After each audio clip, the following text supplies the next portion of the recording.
No turning back. Okay, madalas pong sinasabi yan ng maraming Kristiyano. I have decided to follow Jesus. No turning back, no turning back. Di ba?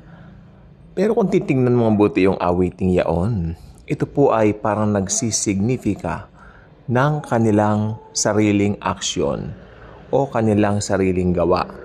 Di ba? Parang, wow, pag lumingon ka, mapapahamak ka. Di ba? Parang as if they're telling you na pwede ka pang mapahamak o pwede ka pang mapariwara. Pwede pang mawala ang salvation mo. Maski sabihing Kristiyano ka na. That's not true. Ang isang Kristiyano, si Jesus ang may hawak sa atin. Actually, pati Ama, pati Father.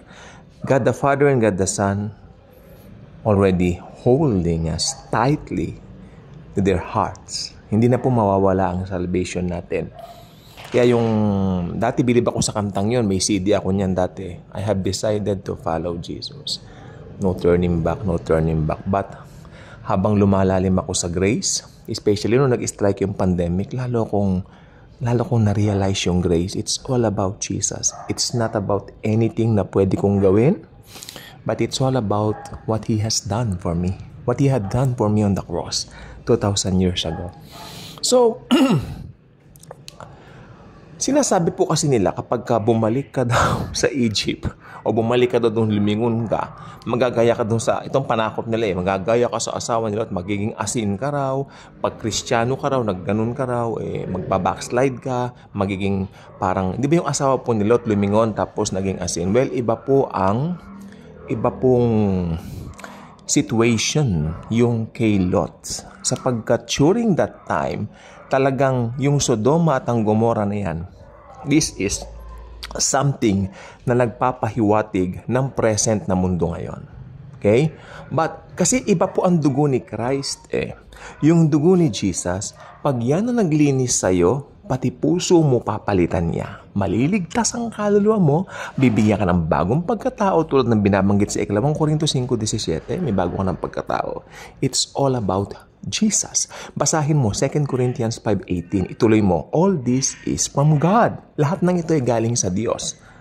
Naligtas ka dahil sa Diyos. It's not about you, your effort, your merits, your good works, or etc.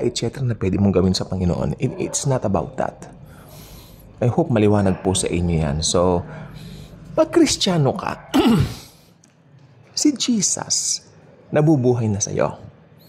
The moment na born again ka, naniwala ka na namatay siya sa cross sa'yo, papasok siya sa buhay mo.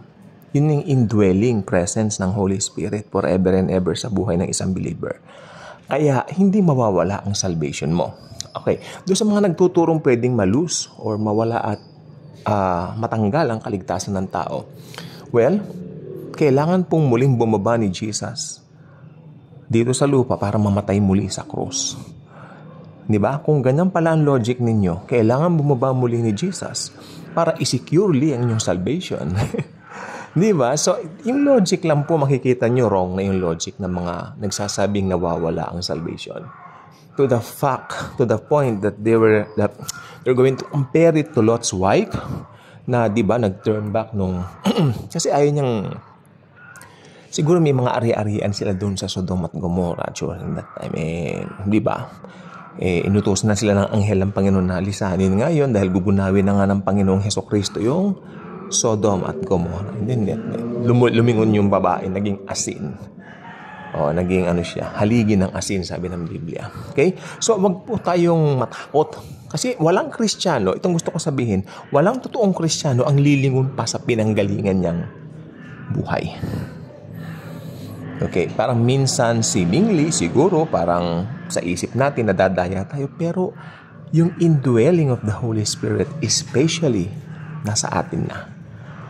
Jesus, the God of gods, the God of the universe, the God of the Milky Way, the God of the galaxy, is the one protecting our salvation. Paano pa mawawala ang salvation? So great a salvation na iniingatan ng Panginoong Hesus. Paano mawawala yan? Sinong makapaghihiwalay sa atin sa pag-ibig ni Jesus? Sabi ng Romans 8:31. Kung tutuloy mo sa 32, mas maganda. He who did not spare His own Son, but deliver Him up for us all, how will not He, together with Him, His Son, give us all things? Diba? So, it's all about knowing your true identity in the Lord Jesus Christ. Because if you don't know it, maliligaw kang talaga. Kaya, Christians, wake up. Okay? Sasabihin nila, no turning back. Talagang wala nang turning back kasi si Jesus ang may control sa atin. Not we ourselves. Kaya kung hindi pa kayo subscriber dito sa channel natin, iniimbitahan ko po kayo mag-subscribe na.